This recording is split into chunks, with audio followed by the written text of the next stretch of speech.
औज़ुबिल्लाहिमिनश्शैतानिर्रजीम बिस्मिल्लाहिर्रहमानिर्रहीम। सबसे पहले तो मेरा अगर चैनल अब तक भी आपने सब्सक्राइब नहीं किया तो सब्सक्राइब कर लें और साथ लगे बेल आइकॉन को दबा के ऑल नोटिफिकेशन को ऑन कर दें और मेरी वीडियो को लाइक भी किया करें, पूरा का पूरा देखा भी करें। तो टाइम ज़ाया किए बगैर आपको बताता हूँ कि ये है अनानास, पाइनएप्पल, इधर इसको कहते हैं अना। तो ये शायद आपने इस तरह से फ्रेश आपने कभी ज़िंदगी में देखा भी ना हो, लेकिन मैं कीमत नहीं बताऊंगा, सिर्फ इतना बताऊंगा कि इतना सस्ता है, इतना सस्ता है कि बेरोज़गारी के इस दौर में मैं ये 5 रोज़ाना लेके खाता हूँ। एक मैं पहले खा चुका हूँ, उसकी वीडियो भी बनाई थी, वो पंजाबी चैनल था पाकिस्तानी पिंड पंजाब दा, उसको भी सब्सक्राइब कर लो यार।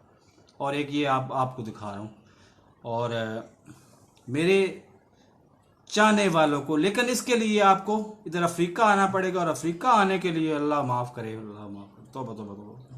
मेरे चैनल को सब्सक्राइब कर लें, साथ लगे बेल आइकन को दबा के ऑल नोटिफिकेशन ऑन कर दें ताकि मेरी हर नई आने वाली वीडियो को नोटिफिकेशन आपको बर वक्त मिल सके। अल्लाह हाफिज़।